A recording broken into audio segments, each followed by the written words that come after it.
오늘 저는 마가복음 4장 35절에서 41절의 말씀을 가지고 두려워 말라라는 제목을 통해 하나님의 말씀을 증거하고자 합니다. 요즘 들어 새롭게 생기는 곳도 많지만 점점 없어지는 곳도 많습니다. 이전 같으면 날씨가 추워질수록 붕어빵이나 군고구마를 파는 사람들이 많았습니다. 그런데 이제는 파는 곳을 찾기란 쉽지 않습니다. 어느 순간 군고구마를 파는 노점은 완전히 없어졌습니다. 집집마다 오븐이나 고구마 굽는 가전제품을 사서 구워 먹기 때문에 군고구마 파는 노점은 설 자리가 잃게 되었습니다. 하지만 오븐으로 구워 먹는 것보다 직접 장작불이나 아궁이에 구워 먹는 어릴 적 그 맛이 잊을 수가 없고 그 맛이 더 좋습니다. 최근 들어 붕어빵 파는 곳이 점점 줄어들고 있습니다. 잉어빵은 3개에 1,000원, 붕어빵은 4개에서 5개에 1,000원 했지만 LPG 가격이 상승하고 팥의 원가 상승으로 팔아도 남지 않게 되자 문을 닫는 곳이 많아지고 있습니다. 그래서 붕어빵 마니아들은 휴대폰에 붕어빵 앱을 설치하여 직접 파는 곳을 찾아가기도 한다고 합니다.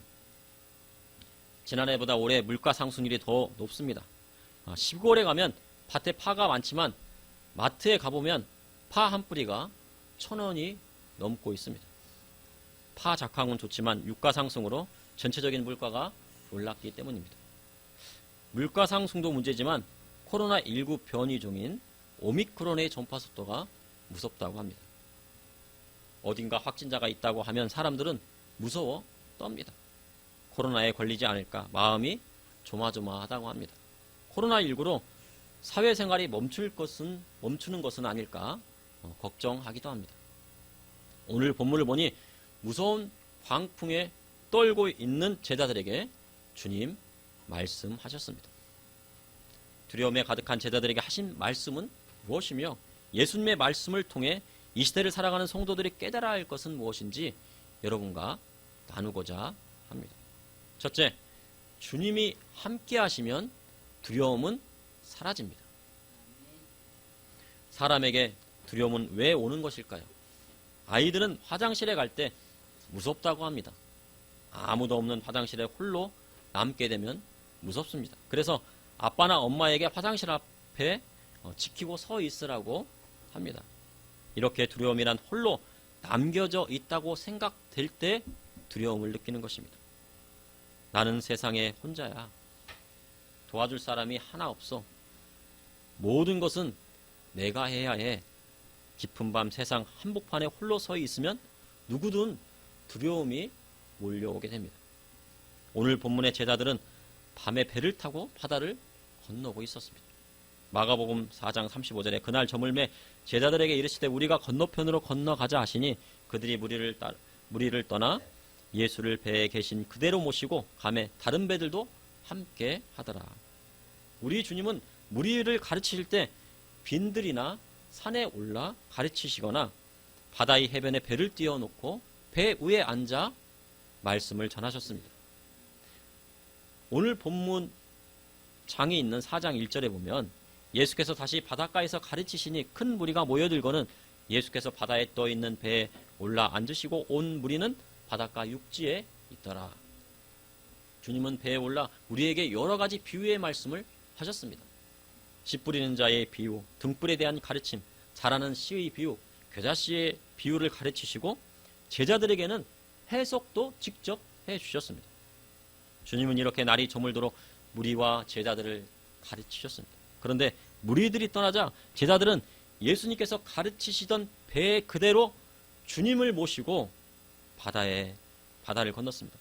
하루 종일 주님께서는 무리들과 제자들을 가르치시고 그 배에 내리지 못하시고 아마 제 생각에는 거기서 잠이 드신 것 같습니다. 주무시는 것 같습니다.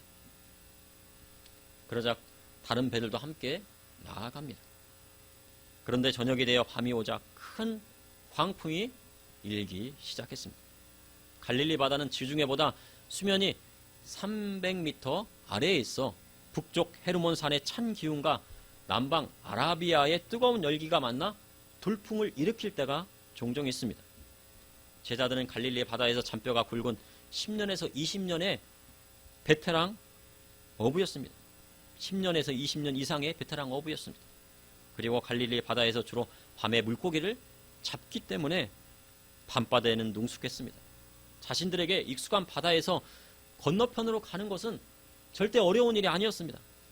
그러나 큰 광풍이 일어나며 물결이 배에 부딪혀 들어와 물이 가득하자 상황은 달라졌습니다.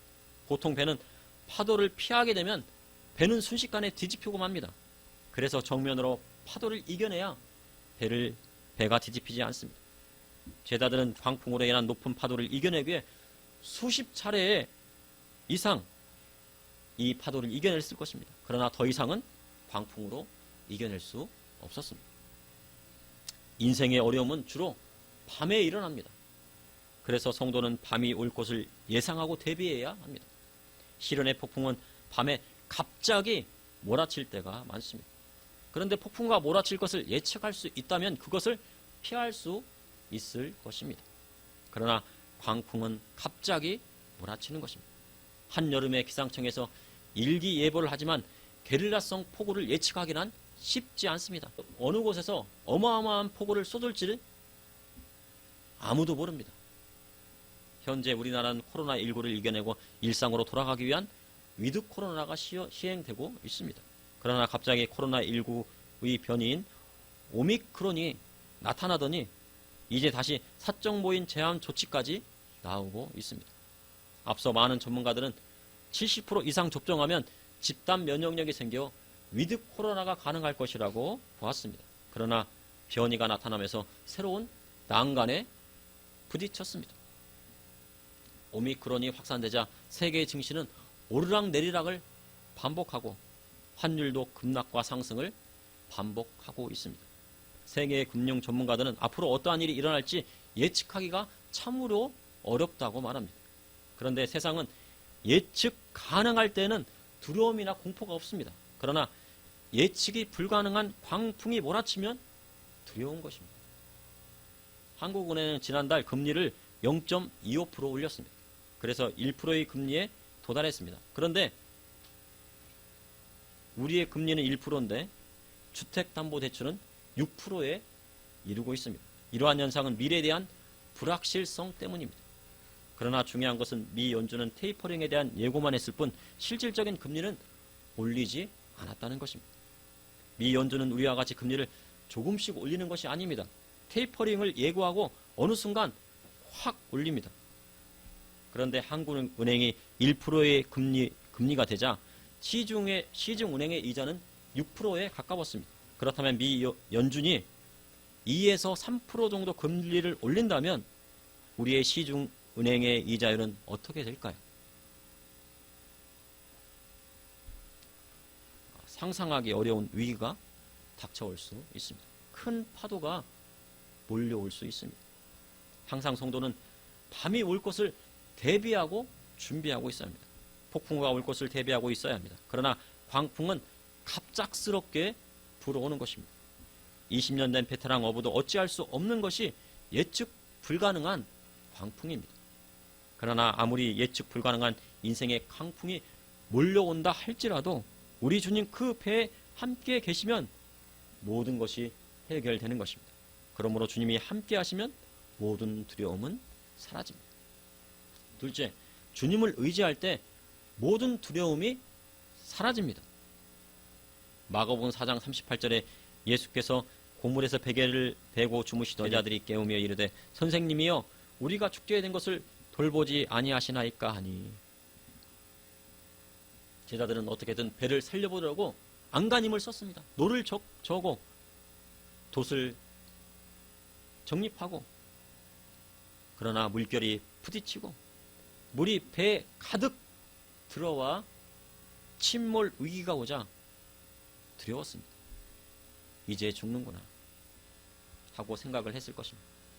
그때 제자들은 배 뒤쪽 끝부분에 있는 고물에서 주무시고 계시는 주님이 생각났습니다. 그래서 주님을 깨우기 시작합니다. 선생님이여 우리가 죽게 된 것을 돌보지 아니하시나이까.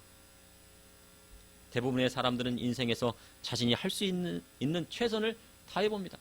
그러다가 자신의 힘으로 어찌할 수 없을 때 모든 것을 내려놓고 포기하게 됩니다. 오늘 제자들은 베테랑 어부로서 최선을 다해 보았지만 자신이 어찌할 수 없는 상황이 이르게 되자 모든 것을 내려놓고 주님을 찾은 것입니다. 성도에게 인생의 시련이 오게 되면 주님을 더 간절히 붙들게 되는 것입니다. 주님 붙들면 두려움이 사라집니다. 2m가 훨씬 넘고 3m에 가까운 블레셋 장수 골리앗 앞에 선 다윗은 두려움이 하나도 없었습니다. 그렇게 소년 다윗은 만군의 여호와의 이름으로 블레셋 장수 골리앗을 물맷돌 하나로 그를 쓰러뜨렸습니다. 하지만 다윗이 가드왕 아기스 앞에 섰을 때에는 사울왕을 피하여 블레셋의 가드왕 아기스 앞에 섰을 때는 살기 위해 미친 척을 하며 문짝을 긁고 수염에 침을 흘리며 겨우 죽음을 모면하였습니다. 아기스가 이런 미친 사람을 왜 데려왔느냐고 부하들을 꾸짖었습니다. 사무엘상 21장 13절에 그들 앞에서 그의 행동을 변화에 미친 채하고 대문짝에 그적거리며 침을 수염에 흘림에 천하의 다윗도 죽음 앞에서는 어찌할 수가 없었습니다. 믿음의 성도는 어둠이 몰려오고 광풍이 불어오는 시련이 올수록 더욱 주님을 의지해야 하는 것입니다. 사람에게 오는 시험 중에 가장 큰 시험은 경제적인 어려움입니다. 경제적인 어려움이란 먹고 사는 문제입니다. 현재 우리나라의 어려움은 경제적인 문제에 있습니다. 그리고 자살하는 사람들의 부분을 보면 경제적인 어려움에서부터 그 마음에 자살하고 싶은 마음이 생기는 것입니다. 인생의 밤이 시작되면 사단이 활동하는 시기입니다. 우리 주님도 광야에서 40일간 금식하시고 사단에게 이끌려 첫 번째 시험을 받으셨습니다. 그것이 바로 경제적인 시험이었습니다. 시험하는 자가 반낮 40일을 줄이신 예수님께 내가 만일 하나님의 아들이거든 명하여 이 돌들로도 떡덩이가 되게 하라 합니다. 그러나 주님, 사람이 떡으로만 살 것이 아니고 하나님 입으로부터 나오는 모든 말씀으로 살 것이니라 하셨습니다. 그리고 사단을 물리쳤습니다. 성도에게 경제적인 어려움이 올 때 사단의 유혹을 뿌리치고 하나님의 말씀을 의지하기는 쉽지 않습니다. 그러나 참된 성도는 하나님의 말씀을 의지하고 세상 것을 포기하는 것입니다. 요한계시록 13장에 보면 666이란 표가 나옵니다.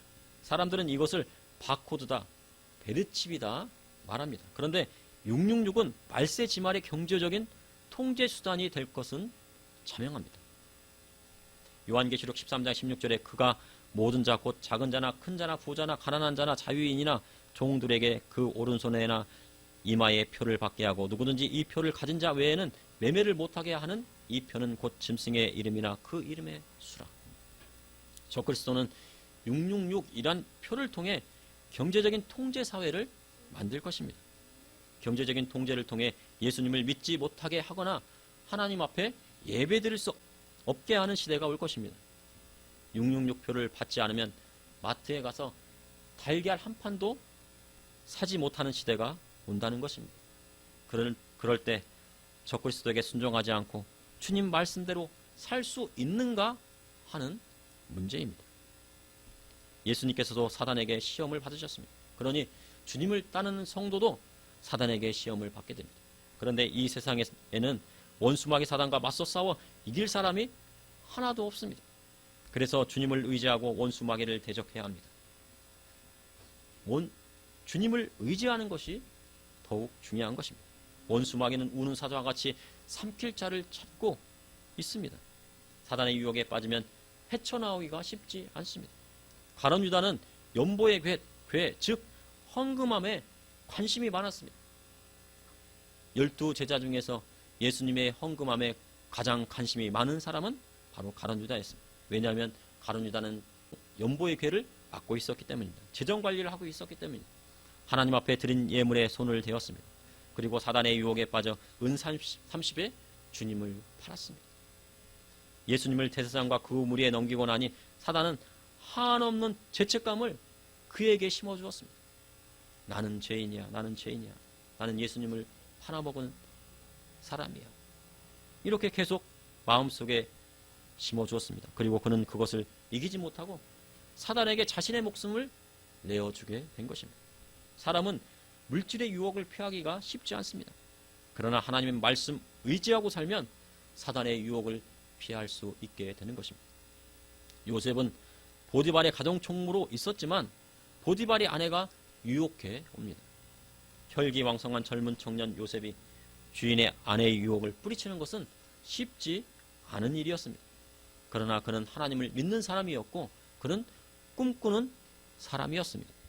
그러니 유혹의 자리에서 뛰쳐나온 것입니다. 너무 빨리 나오다 보니 자신의 겉옷을 놓고 오고 말았습니다. 믿는 성도는 유혹의 자리가 오게 되면 그것을 피하는 것이 신앙생활입니다. 유혹의 자리가 있는데 그것을 이겨내려고 하면 유혹은 이겨낼 수가 없습니다. 그래서 그 유혹의 자리가 오게 될 때 그 자리를 떠나고 피해야 되는 것입니다. 그러나 다윗처럼 유혹의 시험이 아닌 시련의 시험이 오게 되면 하나님 앞에 부르짖어야 하는 것입니다. 블레셋 왕 아기스 앞에 섰을 때 그는 미친 척하며 인생의 밑바닥까지 내려갔습니다.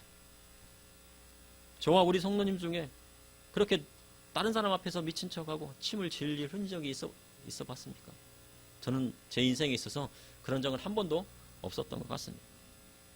그러나 다윗은 그렇게 블레셋 왕 가드의 왕 아기스에게 그렇게 인생의 밑바닥을 보였습니다. 그러나 그는 하나님을 전적으로 신뢰하고 의지했습니다. 그래서 주님은 그를 사용하여 이스라엘의 왕으로 세우신 것입니다. 그러므로 믿는 자는 인생의 어려움이 올 때 제자들이 고물에 주무시는 주님을 깨우며 부르짖은 것처럼 주님을 의지하고 찾아야 하는 것입니다. 셋째, 우주 만물을 창조하신 우리 주님을 붙들 때 두려움은 사라집니다. 마가복음 4장 39절에 예수께서 깨어 바람을 꾸짖으며 바다더러 이르시되 잠잠하라 고요하라 하시니 바람이 그치고 아주 잔잔하여지더라. 주님이 잠에서 깨어 그 광경을 보시고 바람을 꾸짖으셨습니다.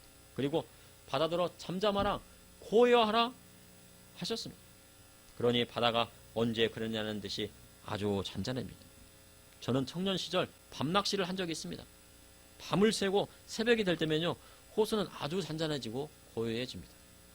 가끔 새소리만 납니다. 그런데 광풍이 온 후에는 광풍이 멈췄다고 해도 파도는 요동치게 됩니다. 그리고 어느 정도 요동치다가 잔잔해집니다. 그런데 예수님께서 그 바다에게 명령하고 바람에 명령하자 광풍이 온 후에 바다가 잔잔해지고 고요해진 것입니다. 이것은 바로 우주 만물을 지으신 창조주 하나님께서 명령하셨기에 갈릴리 바다가 순종한 것입니다. 저는 가끔 시골에 가게 되면 산이라는 강아지가 있습니다. 그런데 아이들만 보면 항상 짖습니다. 그래서 창세기에 보니 그 생물들을 다스리라고 하셨습니다. 그래서 말을 합니다. 너 이렇게 짖으면 안 된다. 먹을 거는 주지만 너 짖으면 안 돼. 그리고 아이들을 막 물려고 해서도 안 돼. 그렇게 얘기를 합니다. 왜? 왜냐하면 하나님께서 생물을 다스리라 하셨기 때문입니다. 우리가 어떠한 어려움이나 바람이 몰아치고 광풍이 몰아칠 때 주님의 말씀 따라 우리가 하나님의 자녀된 자로 그 광풍이나 바다를 명할 수도 있고 그 다음에 동물들에게도 말할 수 있고 그것들을 다스릴 수도 있는 것입니다. 마가복음 4장 40절에 이에 제자들에게 이르시되 어찌하여 이렇게 무서워하느냐 너희가 어찌 믿음이 없느냐 하시니 주님은 확실히 말씀하셨습니다. 제자들이 무서워한 이유는 바로 맞습니다. 믿음이 없었기 때문입니다. 41절에 그들이 심히 두려워하여 서로 말하되 그가 누구에게 바람과 바다도 순종하는가 하였더라. 제자들은 예수님을 따라다녔지만 예수님이 어떤 분인지 알지 못하고 있었습니다. 우리도 마찬가지입니다. 교회를 다녀도 예수님이 어떤 분인지 알지 못하면 아무 소용이 없는 것입니다.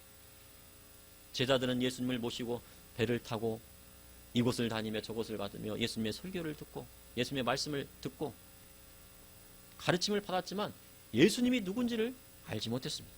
그러니 큰 광풍이 올 때 사람들의 믿음은 다 드러나는 것입니다. 어느 날 한 선교단체에서 태국 여행을 떠났습니다. 그리고 푸켓에서 아름다운 휴양지인 피피섬으로 가기 위해 배를 탔습니다. 그런데 갈 때에는 바다가 잔잔했는데 오는 길에는 파도가 너무 심하게 쳤습니다. 파도가 쳐 배가 난파될 지경이 되자 목사님과 장로님은 배 밑바닥으로 들어가 겁에 질려 기둥을 잡고 두려움에 떨고 있습니다.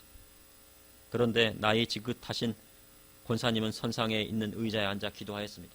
제가 왜 안전한 배 밑으로 들어가시지 않고 선상에 있으셨냐고 하니 권사님은 이제 살 날도 얼마 안 남았는데 죽으면 죽으리라 하고 하나님 앞에 기도를 했다고 합니다. 이 배에서 광풍이 불 때 기도하는 권사님의 믿음이 제일 커 보입니다. 그런데 그 일이 있은 후에 한 1년 후에 피피섬에서 여행 갔던 배가 난파되어서 많은 사람이 실종되었다는 뉴스가 나와 있었습니다. 믿음은 광풍이 불어야 그 진가가 드러나는 것입니다. 아주 큰 질병이 올 때 그 사람의 신앙의 진가가 드러나는 것입니다.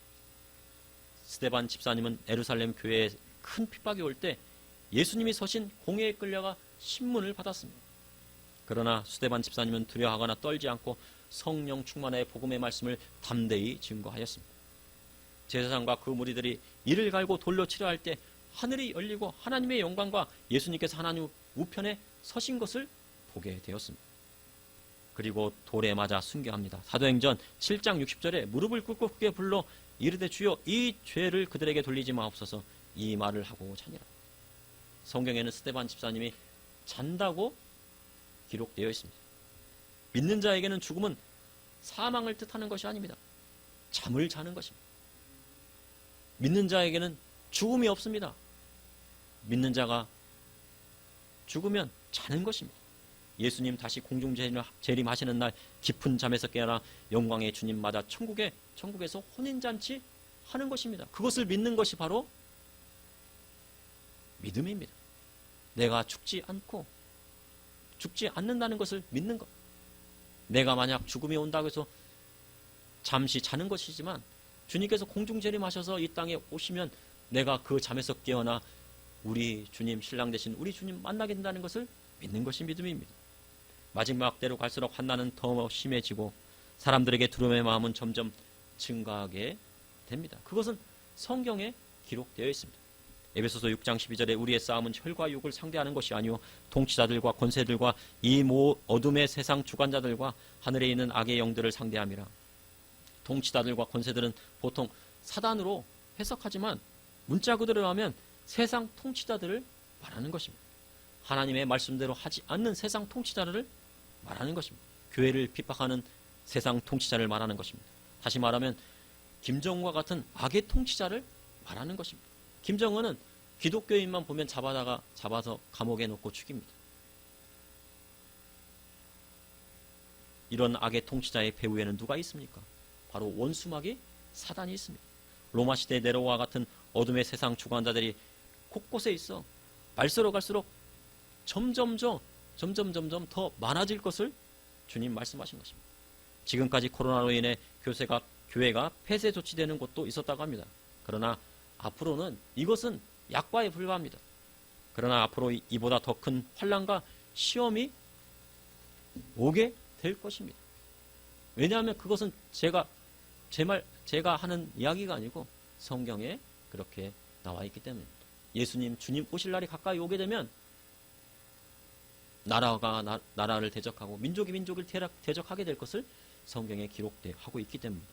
오늘 주님은 제자들에게 광풍뿐만 아니라 앞으로 닥쳐올 환난과 시험을 이겨낼 믿음이 있느냐 물으신 것입니다. 하지만 제자들에게는 그러한 믿음이 없었습니다. 그러나 그들이 예수님의 공생의 기간에 훈련을 받고 주님이 부활을 승천하신 후 성령 받자 순교하기까지 그들의 신앙을 세우고 믿음을 지켜냈습니다. 그러므로 우주 만물을 창조하신 우리 주님을 붙들 때 두려움은 사라지는 것입니다.